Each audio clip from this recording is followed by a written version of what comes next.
এই বাসর রাত্রে আমি পলাতক। ইভেন তার সাথে আমার যে শারীরিক সম্পর্কটা, আজ পর্যন্ত তার সাথে এই সম্পর্কগুলো করিনি। আমি প্রায় 1.5 মাস যাবৎ আমি বাড়িতে যাই না, কোনো সম্পর্ক নাই বাড়ির সাথে। আমি চাকরি করি। লেখাপড়া চলাকালীন আমি তখন 4th সেমিস্টারে ডিপ্লোমার। আমার বাবা মাগুরা সরকারি কলেজে চাকরি করে।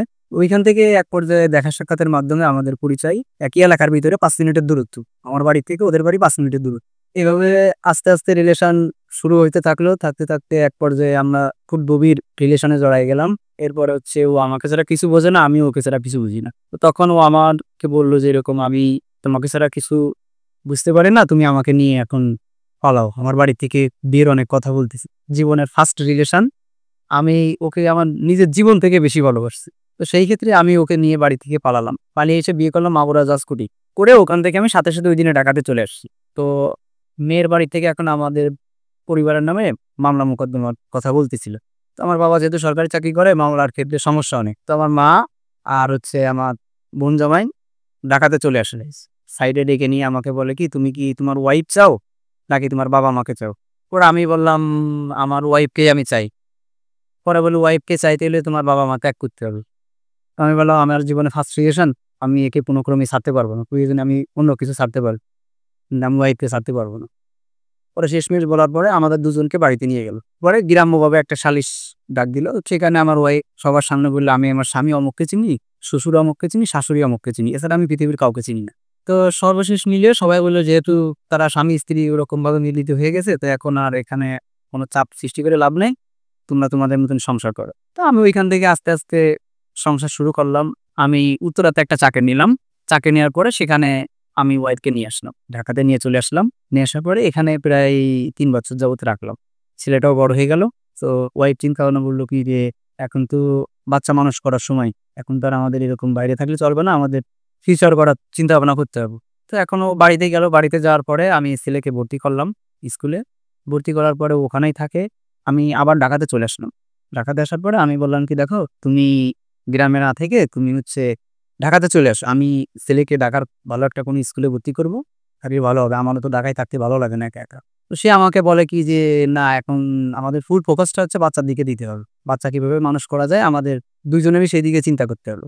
এখন আমাদের বাইরে চিন্তা করা মোটেও উচিত না। তো সেখানে এভাবে করতে করতে ভালোই চলতেছি। 25 সালে আসলো। 25 সালে আসার পর এপ্রিলের মাসের 19 তারিখে আমার মা আমাকে হঠাৎ একটা ফোন দিল। মা বলল কি যে সারাদিন তাহলে কার সাথে কথা বলে? মা ভাই, তুমি যে বলো যে তার সাথে কথা বলে না, তোমার সাথে সে কথা বলে না, তাহলে ও সারাদিন ঘন্টার পর ঘন্টা ফোন কানে থাকে, তাহলে কথাটা কার সাথে বলে? তো আমি বললাম মা, সারাদিন তো আমি কর্মব্যস্ততার উপরে দিনবার করি ঢাকাতে, আমার সাথে তো গত 2 দিন যাবত কোনো কথাই হই না। তা বলে তাহলে এত কথা কার সাথে বলে? আমি বললাম হয়তো বা ওর মা বা ওর ভাবি আছে, তাদের সাথে কথা বলতে পারে। বললাম কি যে মা, তুমি আর 2-4 দিন দেখো, তারপর তুমি যাচাই বাছাই করো। এপ্রিল মাসের 25 তারিখে হঠাৎ মা দুপুরের সময় আমাকে ফোন দিল যে বাবা, তুমি কি ওয়াইফের সাথে কি কথা বলতিস নাকি? তা আমি বললাম কি যে না, আমি তো গত 5 দিন যাবত A to Z আমার কোনো কথাই ওই ওর সাথে। তো বলে তাইলে এখন ঘন্টার উপরে ঘন্টা কথা বলতিছে, তাহলে এখন আমি যে ফোনটা দেখি কার সাথে কথা বলে, সরাসরি যে দেখলো কানের থেকে ফোনটা নিয়ে, যে ওর পুরনো একটা এক্স বয়ফ্রেন্ড, তার সাথেও কথা বলতেছে। মানে নিজেকে মাটির উপরে দাঁড়ায় থাকতে পারলাম না, বিষয়টা জানাবো না। ফোনটা ধরার পরেই সাথে সাথে ইমোর কনভার্সন গুলো ডিলিট করে ফেলি। পরে আমি রাতের বেলা ওইখান থেকে ঢাকা থেকে আমি বাড়িতে গেলাম। বাড়িতে যাওয়ার পরে আমি ইমোটা চেক করলাম। ইমোটা চেক করার পরে সেটা আসলে মেনে নেওয়া কষ্ট একটা স্বামী হিসাবে। কত বছর পরের ঘটনাটা? 7 বছর। 7 বছর পর, সংসার জীবনে 7 বছর পরে। 7 বছরের পরে আমার জীবনে সব থেকে কষ্টের একটা বিষয় কি, আমি এই মেয়েকে পাওয়ার জন্য আমি ঢাকায় আমার বাবা মার অজান থেকে আমি রাজমিস্ত্রির কাজ কিন্তু করছি। ইট মাথার তলে দিয়ে শুয়েছি। যখন আমি রিলেশন করে বিয়ে করেছিলাম, আর কিছুদিন পরে আমার বাড়ি থেকে আমাকে বের করে দেয়। আপনার আর্থিক অবস্থা ভালো, আপনার বাবা একজন কলেজের টিচার, তা সত্ত্বেও আপনি প্রেম করে বিয়ে করার কারণে আপনাকে বের করে দেওয়া হয়েছিল এবং সেই সময় আপনি খুব করুণ দিন যাপন করুণ জীবন আমার চলতেছিল। আমি যখন ওই জিনিসটা এই মুহূর্তে দেখলাম, তখন আমার আসলে আমি নিজেকে আর কন্ট্রোল রাখতে পারলাম না। আমি বললাম আমার জীবনে এটা কেন এমন হলো? এক বাপের এক ছেলে, আমার আর কেউ নাই। আমার বাবা মাও আমাকে অনেক ভালোবাসে। আমার ওয়াইফের সমস্ত দিক চিন্তা ভাবনা করে আমাকে সংসারে একটু ব্যতিক্রম ভাবে দেখতো, কিন্তু তারপর আমার ওয়াইফ আমার সাথে এরকম বিশ্বাসঘাতকতা আমার সাথে করলো। তো তারপরও আমি এবার বাবা মার কাছে জানালাম, মা আপনার মেয়ে তো এইগুলা কাজ করছে, গার্জিয়ান হিসেবে আপনার দায়িত্বটা কি? শ্বশুর তখন সেম একই প্রশ্ন করলো যে, "তুমি যখন রিলেশন করে ওকে বিয়ে করছিলে, তখন কি আমরা কি তোমার সাথে ছিলাম? আমরা কি জানছিলাম যে তুমি বিয়ে করছিলে? তাহলে তুমি কেন আমাদের এই বিচারটা আমাদের কাছে নিয়ে আসলে?" এদিকে না পাচ্ছি আমি আমার বাবা-মা, ওদিকে না পাচ্ছি আমি শ্বশুর-শাশুড়ির কাছে বিচার দিয়ে কোনো ফয়সালা। দিন শেষে আমি বাড়ির থেকে আবার ফিরে আসলাম শ্বশুরবাড়ির থেকে। ফিরে আসার পরে ভাইয়া গ্রামে প্রাক্তন একটা মেম্বার ছিল। মেম্বার তখন বিষয়টা জানতে পেরে সাথে, সাথে মেয়েকে তার কাছে ডেকে নিল। নেয়ার পরে বলল, "এসব ঘটনা কি সত্যি কিনা?" তখন সে বলল, "জি, সত্যি সব।" নিজে মুখে স্বীকার করল।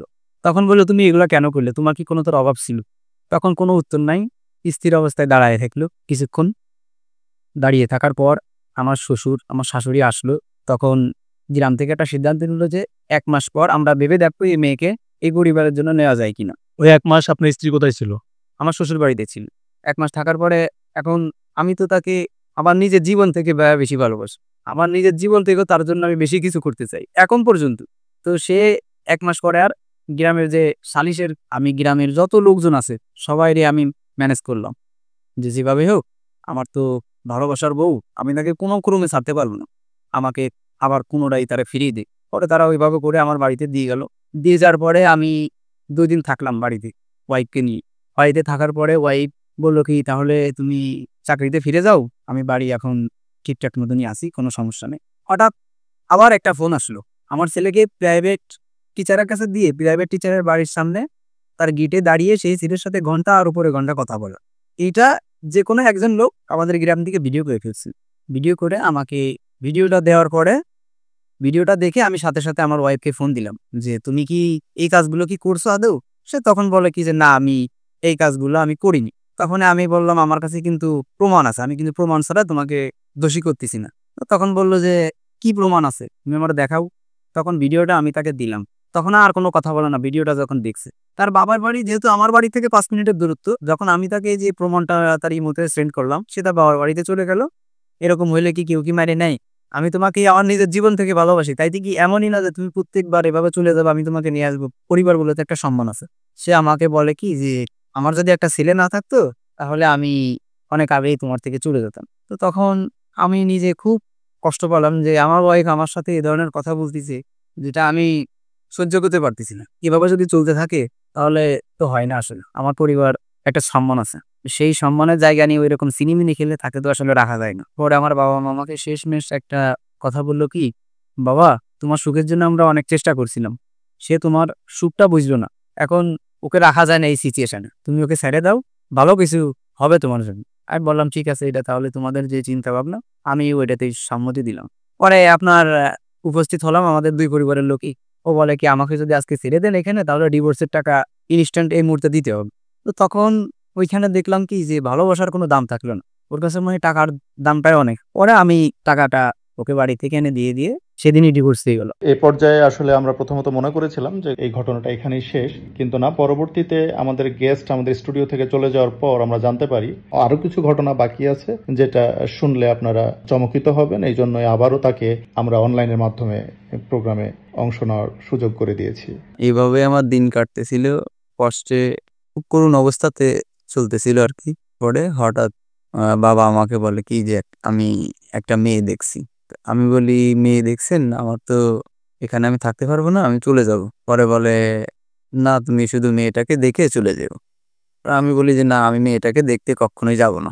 আমি ওইরকম ভাবে তৈরি না মেয়েকে দেখার জন্য। বিয়ে করব না।" তারপর বাবা আমাকে বলল কি যে আমার যেতেই হবে সেখানে, না গেলে নাকি তার অনেক সমস্যা আছে। পরে এক পর্যায়ে বাধ্য হলাম ওইখানে যাইতে। ওই বাড়িতে পৌঁছালাম। পৌঁছানোর পরও তাদের পরিবেশটা দেখে বা টিয়ে দেখে আমার প্রথমেই পছন্দ না তাদেরকে। পরে ওখান থেকে আমি চলে আসছি যে আমার পছন্দ না, এটা আমি বলে উঠে চলে আসছি।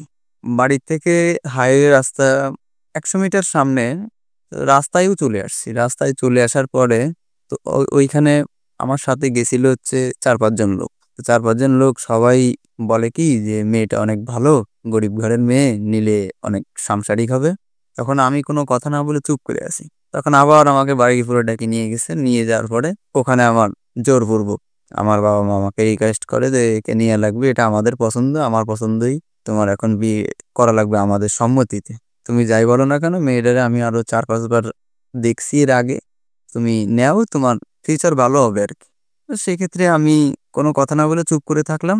থাকার পরে আমার মা বলে, ঠিক আছে আপনারা কাজী ডাকেন। তো তারপর আমার মনে হলো কি কাজী মনে হয় ওদের ঘরের পিছনে ছিল, এমন অবস্থা। মানে বলতে দেরি, আমার মা মুখ দিয়ে শুধু বলতে দেরি, কিন্তু আমার বিয়ে পড়াইতে কোনো রকম তারা দেরি করেনি। তো এখানে আমি সই টই করবো না, তারপরও যাই হোক আমার জোরপূর্বক এটা সই টই করাইছে।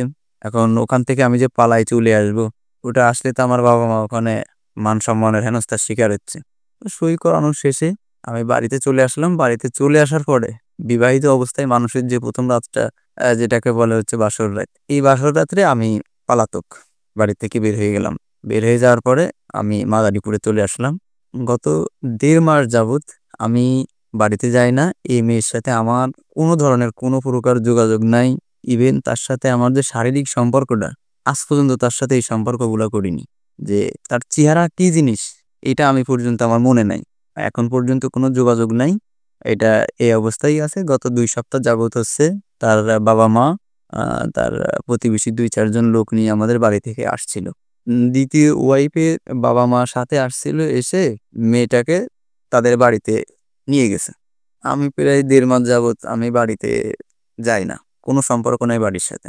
বাবার সাথে এরকম কোনো কথা হয় না। আমি একেবারে বাড়ি থেকে পুরাপুরি বিচ্ছিন্ন অবস্থায়, তারা একদিকে আমি এদিকে একদিকে। শেষমেশ এখন প্রথম বইয়ের উপরে আমার যে মায়া, মনের যে অনুভূতিটা কাজ করে, সেটার থেকে আমি সম্পূর্ণভাবে বলতে পারি যে দ্বিতীয় ওয়াইফকে আমি ডিভোর্স দিতে চাই। তার সাথে আমার সংসার করার ইচ্ছাও নাই বা মনের কোনো অনুভূতিও নাই যে তার সাথে আমার সংসার করতেই হবে। আমার প্রথম বইয়ের প্রতি মায়া, অনুভূতি, আমার সমস্ত কিছু তারে ঘিরে নিয়ে এখনো চলতেছে আমার মনের ভিতরে। তার পরবর্তীতে এখন এই অবধি পর্যন্ত এইভাবে আসি। এখন আমার একটা বাচ্চা আছে। এই যে ছাড়াছাড়ি হয়েছে 4-5 মাস, এর ভিতরে আমার ওয়াইফ আমার বাচ্চাটাকে একবারের জন্য দেখতে আসেনি। আমার বাচ্চাটা ছোট, ভাইয়া জানেন না, খুব কান্নাকাটি করে। গত 1 মাস আগে যখন ঢাকাতে আসছি, বাচ্চাটা তখন বলে, আব্বা আমার আম্মুকে আমাকে ফিরিয়ে এনে দাও। এখন আমি তো তাকে ফিরিয়ে আনবো কিভাবে? সমাজে আমার এই জিনিসটাকে মেনে নেবে। একের পর এক পরকীয়া, একের পর এক বিভিন্ন বয়ফ্রেন্ডের সাথে আমার ফেসবুক আইডি ব্যবহার করে কথা বলে। তো এখন সে আমাকে বুঝলো না, আমি তাহলে তাকে কিভাবে বুঝবি? এভাবে করে এভাবে চলতে চলতে থাকলে এখন শেষমেশ কি, আমি বাচ্চার মুখের দিক তাকায় আমি বলতে চাই, সেজন্য আমার জীবন আমার ফিরে আসুক। একটা রাত ভাইয়া আমি ঠিক মতো ঘুমাইতে পারি না। আমি ভাবি এখনো যে সে আমার ছিল, আমারই আছে, আমারই থাকবে। সে আমার জীবনে ফিরে আসুক, আমি তাকে সবকিছু ভুলে আমি তাকে আবার গ্রহণ করতে চাই। আমার বাচ্চার মুখের দিক তাকায় আমি তাকে নিয়ে আসতে চাই। কিছু কিছু ঘটনা শুনে আমরা আসলে বাকরুদ্ধ হয়ে যাই। যে ঘটনাগুলো আপনার সাথে ঘটেছে বা ঘটিয়েছেন, এটা হৃদয় বিদারক। অনেক কিছুই করেছেন যেটা আপনার আসলে করা উচিত হয়নি। আপনার ইচ্ছে নাই, আপনার পরিবারের জোর করার জন্য আপনি বিয়ে করতে বাধ্য হয়েছেন, এটা আসলে আমরা মেনে নিতে পারছি না। আর প্রথম স্ত্রীর সাথে আপনার যে ঘটনাটা ঘটে গেছে, আপনি বারবারই কিন্তু তাকে সুযোগ দেওয়ার চেষ্টা করেছেন। আপনার কথা মতো উনি নিজেকে শুধরাতে পারেন নাই, বিধায় আপনি এক পর্যায়ে নিজের পরিবারের কথা শুনে তাকে ডিভোর্স দিয়েছেন। সিদ্ধান্তটা সঠিকভাবে আপনাকে থাকা উচিত, যেহেতু আপনি ডিভোর্স দিয়ে ফেলেছেন। এবং এটা ধর্মীয়ভাবে বলেন, আইনগতভাবে বলেন, যেহেতু 3 মাসের সময়ও পার হয়ে গেছে, এটার অনেক জটিলতা আছে। আমরা আপনাকে অনুরোধ করবো আপনি এখান থেকে একদম ফিরে আসেন। বর্তমানে যাকে বিয়ে করেছেন, সেটা পরিবারের চাপেই হোক, যে কোনো কারণে হোক আপনি বিয়ে করেছেন, এই মেয়েটাকে আপনি নতুন করে আর কষ্ট দিয়েন না। আমাদের স্টুডিও থেকে আপনার কাছে এটাই আমাদের একমাত্র অনুরোধ এবং পরামর্শ। আপনি যদি বাকি জীবনটা ভালোভাবে কাটাতে চান, অবশ্যই বর্তমানে যাকে বিয়ে করেছেন তাকে নিয়ে মানিয়ে চলার চেষ্টা করেন। হয়তো মেয়েটা এখন পর্যন্ত আপনার সাথে ওভাবে থাকার সুযোগ পায়নি, বা আপনিও তার সাথে সেভাবে সময় কাটান নেই, কারণ বিয়ের রাত থেকে আপনি পলাতক।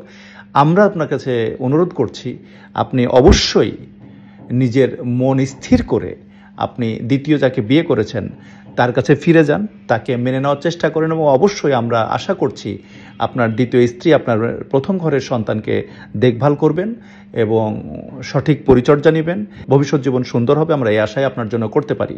এছাড়া আপনার কাছে আপাতত কোনো বিকল্প পথ নাই, এবং খুঁজতে গেলে সেটা আপনার জন্য হিতে বিপরীত হতে পারে। আজ এই পর্যন্ত, আপনারা ভালো থাকবেন। আসসালামু আলাইকুম।